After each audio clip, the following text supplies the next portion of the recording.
WHO की definition के मुताबिक डायबिटीज जो है ये एक मेटाबॉलिक कंडीशन है जिसमें blood glucose level persistently high रहते हैं। ये डब्ल्यूएचओ की डेफिनेशन है। इसके अलावा अमेरिकन डायबिटीज एसोसिएशन की उसकी डेफिनेशन के मुताबिक डायबिटीज एक कंडीशन है जिसमें blood sugar level persistently high रहते हैं क्योंकि बॉडी जो है वो ग्लूकोज यूटिलाइज नहीं कर सकती या स्टोर नहीं कर सकती। डायबिटीज मेनली जिसे हम कह सकते हैं 3 टाइप्स की है, लेकिन इसकी बहुत सी डिफरेंट टाइप्स हैं जिसमें टाइप 1 डायबिटीज है, टाइप 2 डायबिटीज है, गेस्टेशनल डायबिटीज है। इसके अलावा maturity onset diabetes of young है, latent autoimmune diabetes of adult है। इसके साथ साथ डायबिटीज कुछ मेडिकेशन लाइक जैसे कि स्टीरॉइड लेने से भी हो सकती है। ये डिपेंड करता है डायबिटीज की टाइप कौन सी है। टाइप 1 डायबिटीज जो कि ऑटो इम्यून कंडीशन है, इट मीन्स कि हमारी बॉडी का इम्यून जो सेल्स हैं, इम्यून सेल वो बॉडी के ओन सेल को अटैक करना शुरू कर देते हैं। इम्यून सेल का काम ये है कि अगर हमारे जिस्म में कोई भी फॉरेन ऑर्गेनिज्म जैसे कि बैक्टीरिया वायरसेस आते हैं तो वो उनके अगेंस्ट हमें डिफेंस मैकेनिज्म प्रोवाइड करते हैं। लेकिन इसमें ये होता है कि वही इम्यून सेल्स जो हमारे लिए हेल्पफुल होते हैं वो हमारी बॉडी के पैंक्रियास सेल को अटैक करना शुरू कर देते हैं, जिसकी वजह से इंसुलिन प्रोडक्शन खत्म हो जाती है। ये है टाइप 1 डायबिटीज की इटियोलॉजी या कॉज। अब टाइप 2 डायबिटीज में क्या होता है, उसमें 2 मेन चीजें होती हैं कि एक तो बॉडी में इंसुलिन प्रोड्यूस हो रही होती है, लेकिन उसके अगेंस्ट बॉडी में रेजिस्टेंस डेवलप हो जाती है। मतलब इंसुलिन प्रोड्यूस हो रही है लेकिन वो अपना काम नहीं कर पा रही, ये एक वजह है। दूसरी वजह ये है कि इनएडिक्वेट अमाउंट ऑफ इंसुलिन प्रोड्यूस हो रही होती है। इंसुलिन प्रोड्यूस हो रही है लेकिन उसकी क्वांटिटी इतनी नहीं है जितनी के बॉडी को जरूरत है। ये है दूसरी कॉज ऑफ टाइप 2 डायबिटीज। इसके साथ साथ गेस्टेशनल डायबिटीज जो कि डायबिटीज इन प्रेगनेंसी है, उसमें प्लेसेंटा जो है जिससे माँ से बच्चा अटैच होता है, एक ट्यूब, उसमें कुछ हार्मोन्स की प्रोडक्शन ऐसी होती है जिसकी वजह से इंसुलिन रेजिस्टेंस ज्यादा हो जाती है और ब्लड शुगर लेवल ज्यादा रहते हैं, इसलिए प्रेग्नेंट लेडीज को डायबिटीज हो सकती है।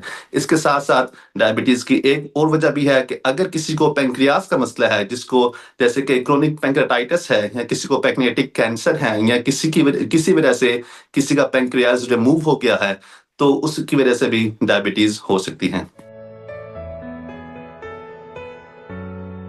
डायबिटीज की अलामात में सबसे पहले है कि पोलीयूरिया, के लोगों को यूरिन वो ज्यादा पास करते हैं। उसमें होता ही है कि अब हमारी जो किडनीज हैं वो उनका काम ये होता है कि वो न्यूट्रिएंट्स जैसे कि ग्लूकोज है, सोडियम है, पोटेशियम है, इनको वो एब्जॉर्ब करते हैं। अब डायबिटीज में क्योंकि ब्लड शुगर लेवल बहुत ज्यादा होते हैं, हमारी किडनी की कैपेसिटी से ज्यादा हो जाता है कि वो उसको एब्जॉर्ब नहीं कर पा रहे होते, जिसकी वजह से वो यूरिन में ग्लूकोज रिलीज हो रहा होता है। जैसे ही ग्लूकोज यूरिन में रिलीज होता है वो अपने साथ वाटर को लेके जाता है, जिसकी वजह से लोगों को यूरिन ज्यादा आता है। उसके साथ साथ लोगों को डिहाइड्रेशन होती है, जिसकी वजह से हमारे ब्रेन में थर्स्ट सेंटर एक्टिवेट होते हैं और लोगों को प्यास ज्यादा लगती है। इसके साथ साथ लोगों को भूख ज्यादा लगती है क्योंकि ग्लूकोज जो है वो एक एनर्जी सोर्स है। जब वो यूरिन में रिलीज हो रहा होता है, उसको पूरा करने के लिए ऐसे महसूस होता है लोगों को कि उनको भूख लगी हुई है और वो ज्यादा खाते हैं। ये मेन 3 फीचर्स हैं। इसके अलावा वो लोग जिनको डायबिटीज है उनको वो रिस्क पे होते हैं कि उनको किसी भी तरह का इन्फेक्शन डेवलप हो सकता है, या अगर ऑलरेडी कोई इन्फेक्शन है तो वो इतनी जल्दी रिजॉल्व नहीं होगा। इसके साथ साथ कुछ लोगों को टिंगलिंग और नमनेस मेनली इन दी हैंड्स और फीट डेवलप हो जाती है, और इसके साथ साथ कुछ लोग जनरली टायर्ड फील करते हैं और ब्लरिंग ऑफ विजन भी हो सकती है। सबसे पहले तो ये है कि अब 2 डिफरेंट पैरामीटर्स हैं। अब जो इंडिया में या पाकिस्तान में या अमेरिका में जो यूज होता है वो डिफरेंट रीडिंग हम यूज करते हैं, वो है मिलीग्राम पर डेसीलीटर। वो 3 तरह से आप डायबिटीज को चेक कर सकते हैं। सबसे पहले तो फास्टिंग ब्लड शुगर आपने चेक करनी है। अगर किसी की फास्टिंग ब्लड शुगर 100 से कम है तो ये नॉर्मल है, लेकिन अगर किसी की fasting blood sugar between 100 and 125 है तो ये प्री डायबिटीज है, लेकिन किसी की ब्लड शुगर मोर देन 126 है तो ये डायबिटीज की रेंज में आ जाता है। ये एक पैरामीटर है। दूसरा पैरामीटर ये है कि आपने HbA1c चेक करनी है। किसी की HbA1c मोर देन 6.5% है तो ये डायबिटीज की रेंज में है। तीसरा पैरामीटर होता है ओरल ग्लूकोज टॉलरेंस टेस्ट, इसमें ये होता है कि हम पेशेंट्स को 75 ग्राम्स ऑफ ग्लूकोज देते हैं, तो उनकी ब्लड शुगर 2 घंटे के बाद चेक करते हैं। अगर 2 घंटे के बाद ब्लड शुगर 140 से कम है, तो वो नॉर्मल है। अगर 140 से 199 के दरमियान है, तो ये प्री डायबिटीज़ है। लेकिन अगर 200 से ज़्यादा है, तो ये डायबिटीज़ की रेंज में है। ये 3 मेन टेस्ट हैं, इनमें से कोई भी यूटिलाइज़ किया जा सकता है, ये कन्फर्म करने के लिए कि किसी को डायबिटीज़ है या नहीं।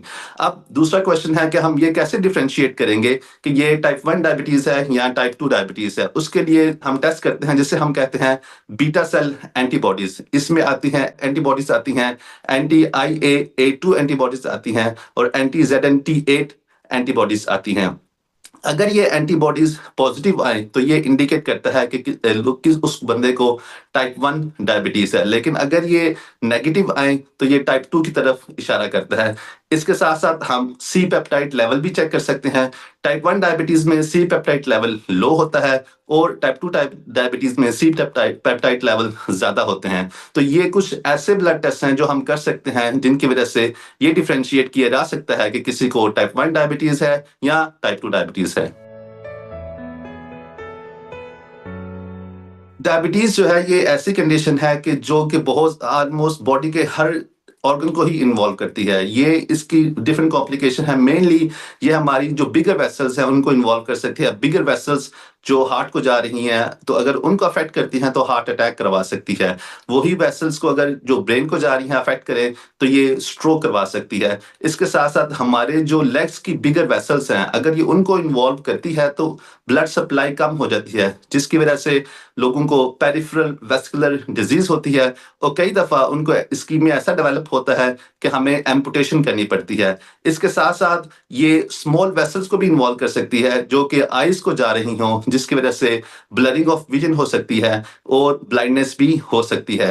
ये किडनीज को जाने वाली वेसल्स को भी इन्वॉल्व कर सकती है, जिसकी वजह से किडनी डिजीज हो सकती है। इसके साथ साथ ये डायबिटिक न्यूरोपैथी कॉज कर सकती है। जो स्मॉल न्यूरॉन्स हमारे फीड को सप्लाई कर रही हैं, वो उन वेसल को डैमेज करेगी, जिसकी वजह से टिंगलिंग और नमनेस आती है और लोगों को जो फीलिंग है वो बिल्कुल खत्म हो जाती है, जिसकी वजह से अगर उनको कोई चोट आती है तो वो उनको फील नहीं होगी। लेटर ऑन ये इन्फेक्शन में डेवलप हो सकती है, जिसको हम ओस्टियोमाइलाइटिस या डायबिटिक फुट इन्फेक्शन भी कह सकते हैं। डायबिटीज को मैनेज करने के मेनली 3 तरीके हैं। Number 1 diet, number 2 exercise and number 3 medication. अब इनमें से अगर हम ये कोशिश करें कि एक तरीका दूसरे से ज्यादा बेनिफिशियल है, तो ये गलत होगी। हमें तीनों पे फोकस करना है। डाइट हमने जो है ना वो करनी है, उसमें सबसे है कि लो ग्लाइसेमिक इंडेक्स फूड या लो कार्ब डाइट आपने लेनी है। उसके साथ साथ एक्सरसाइज बहुत ज्यादा इंपॉर्टेंट है। एक्सरसाइज से वेट लॉस होगा, एक्सरसाइज से आपकी इंसुलिन सेंसिटिविटी जो है वो इंप्रूव होती है। और इसके अलावा मेडिकेशन का बहुत इंपॉर्टेंट रोल है। मेडिकेशन आप ये नहीं कह सकते कि मैंने जस्ट डाइट करनी है और मैंने उसके साथ एक्सरसाइज करी और मेडिकेशन नहीं लेनी, क्योंकि रिसर्च में ये आया है, ये सारी मेडिकेशन रिसर्च अप्रूव्ड मेडिकेशन है। तो ये तीनों चीजें इक्वली इंपॉर्टेंट है और तीनों का बहुत ही इंपॉर्टेंट रोल है in the management of diabetes. Insulin एक हार्मोन है जो कि पैंक्रियास से रिलीज होता है। अब इसका मेन काम ये है कि ये ग्लूकोज को इन अदर वर्ड्स ट्रांसपोर्ट करती है from the blood into the various tissues, जैसे कि मसल्स हैं, हमारे फैट सेल्स हैं या लिवर है। इंसुलिन एक की है जो कि उन ट्रांसपोर्टर पे काम करती है, उन रिसेप्टर्स पे काम करती है जो कि ग्लूकोज की ट्रांसपोर्ट में इन्वॉल्व होते हैं। ये की उन रिसेप्टर्स को ओपन करती है, जिसकी वजह से ग्लूकोज की ट्रांसपोर्ट इनटू द सेल्स होती है। अगर ये की ना हो, तो ग्लूकोज की ट्रांसपोर्ट इनटू द सेल नहीं हो पाएगी और ग्लूकोज ब्लड के अंदर ही रहेगा और ये सारी कॉम्प्लिकेशन कॉज करेगा, जो कि डायबिटीज कॉज करती है।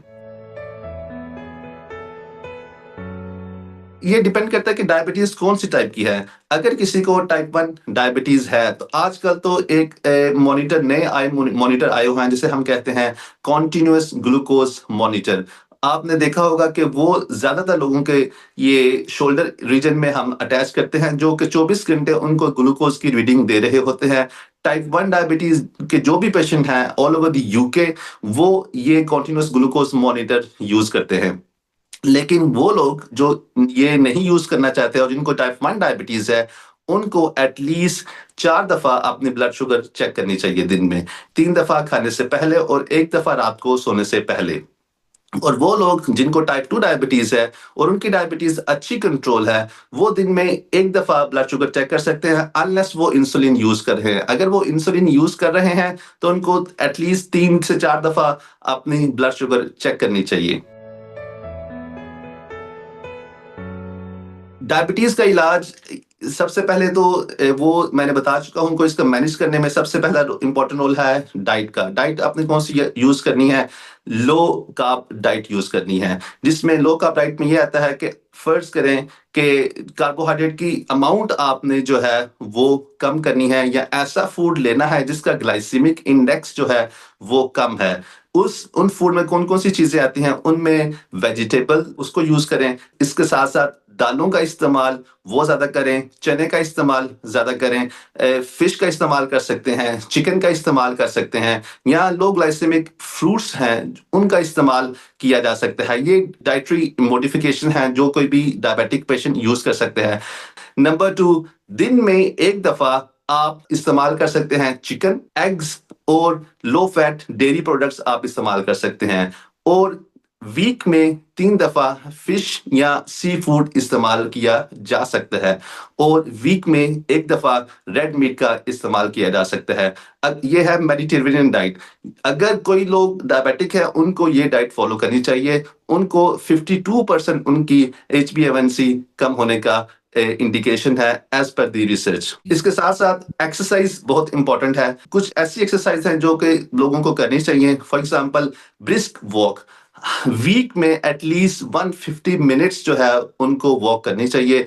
इससे उनकी इंसुलिन सेंसिटिविटी इम्प्रूव होती है, इंसुलिन रेजिस्टेंस कम होती है। इसके अलावा जब भी खाना खाएँ, उसके फ़ौरन बाद एटलीस्ट 10 से 15 मिनट वॉक करें। उससे एकदम खाना खाने के बाद आपकी ब्लड शुगर ज़्यादा नहीं होगी। इसके अलावा स्ट्रेंथ एक्सरसाइज़ कर सकते हैं, मीन्स के वेट लिफ्टिंग भी की जा सकती है। आप जिम जा सकते हैं, 2 से 3 दफ़ा वीक पे थोड़ी-सी वेट लिफ्टिंग कर लें, तो ये भी आपकी ब्लड शुगर को कंट्रोल करने में बहुत इम्पोर्टेंट रोल प्ले करेगी।